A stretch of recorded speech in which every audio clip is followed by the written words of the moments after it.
Hello, welcome back to IGNOU Pulse. നമ്മുടെ ഇഗ്നോ എക്സാംസിൻ്റെ hall ticket ഒക്കെ റിലീസ് ആയിട്ടുണ്ട്. എല്ലാവരും ഡൗൺലോഡ് ചെയ്തിട്ടുണ്ടാവുമെന്ന് വിചാരിക്കുന്നു. ഡൗൺലോഡ് ചെയ്യാത്തവരാണെങ്കിൽ ഡൗൺലോഡ് ചെയ്ത് അത് പ്രിൻ്റായിട്ട് എടുക്കണം. അതായത് ഫിസിക്കലി കൊണ്ടുപോയാലാണ് എക്സാം സെൻറ്ററിൽ അക്സെപ്റ്റ് ചെയ്യുള്ളൂ. ഫോണിൽ ഡൗൺലോഡ് ചെയ്ത് വെച്ചാൽ മാത്രം എക്സാമിന് അത് കൊണ്ടുപോകാനായിട്ട് പറ്റത്തില്ല. അതേപോലെ ID കാർഡും ഡൗൺലോഡ് ചെയ്ത് വെക്കുക. അപ്പോൾ ഇപ്പോൾ നമ്മുടെ എക്സാം ഡേറ്റ്സ് ഒക്കെ കൺഫേം ആയിട്ടുണ്ട്. എക്സാം ഹാൾ ടിക്കറ്റിൽ എങ്ങനെയാണോ ഉള്ളത് അതേ ഡേറ്റും അതേ ടൈമും ആയിരിക്കും എക്സാം ഉണ്ടാവുക.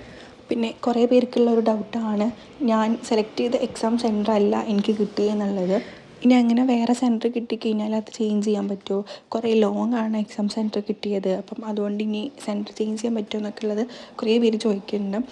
ശരിക്കും നമുക്കത് ചേഞ്ച് ചെയ്യാനായിട്ട് പറ്റത്തില്ല. നമ്മൾ എക്സാം രജിസ്റ്റർ ചെയ്യുന്ന സമയത്ത് കൊടുക്കുന്നത് ജസ്റ്റ് നമ്മുടെ പ്രിഫറൻസ് മാത്രം കൊടുക്കണമെന്നുള്ളൂ.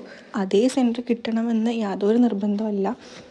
ഇഗ്നോ തരുന്ന സെൻറ്ററിൽ മാത്രമാണ് നമുക്ക് എഴുതാനായിട്ട് സാധിക്കുള്ളൂ.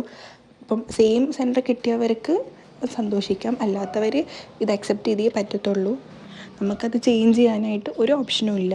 അപ്പോൾ അതുകൊണ്ടാണ് എക്സാം രജിസ്ട്രേഷൻ സ്റ്റാർട്ട് ചെയ്ത ഉടനെ തന്നെ ചെയ്യാനായിട്ട് പറയുന്നത്. അപ്പോൾ നമുക്ക് ഇഷ്ടമുള്ള സെൻറ്റർ കിട്ടാനുള്ള ചാൻസൊക്കെ കൂടുതലാണ്. അപ്പോൾ ഇനി മുതൽ അങ്ങനെ ശ്രദ്ധിക്കുക. ഇപ്പോൾ നമുക്ക് ഈ സെൻറ്ററിൽ പോയിട്ട് എക്സാം എഴുതാൻ മാത്രമാണ് സാധിക്കുകയുള്ളൂ. അപ്പോൾ എല്ലാവരുടെയും ആ ഡൗട്ട് ക്ലിയർ ആയി എന്ന് വിചാരിക്കുന്നു. ഇനി എന്തെങ്കിലും സംശയം ഉണ്ടെങ്കിൽ താഴെ കമൻസിൽ അറിയിക്കുക. പിന്നെ എക്സാം സെൻറ്ററിനെ ആലോചിച്ചിട്ട് ടെൻഷൻ അടിച്ചിരിക്കാതെ എല്ലാവരും പഠിച്ച് തുടങ്ങുക. ടൈം ടേബിളൊക്കെ കിട്ടി, ചിലർ ടൈം ടേബിൾ കിട്ടിയാൽ മാത്രമേ പഠിക്കാൻ പറ്റുള്ളൂ എന്ന് ചിന്തിച്ചിരിക്കുന്നവരൊക്കെ ഉണ്ട്. അപ്പം അങ്ങനെയുള്ളവർ ലേറ്റ് ആയിട്ടുണ്ട്. ഇനി ആകെ കുറച്ച് ദിവസം മാത്രമേ ഉള്ളൂ എക്സാമിന്. അപ്പോൾ എല്ലാവരും പഠിച്ച് തുടങ്ങുക.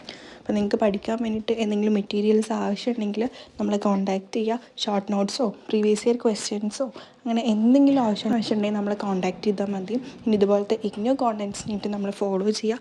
അടുത്ത വീഡിയോ ആയിട്ട് പെട്ടെന്ന് തന്നെ വരുന്നതായിരിക്കും. Till then take care and by.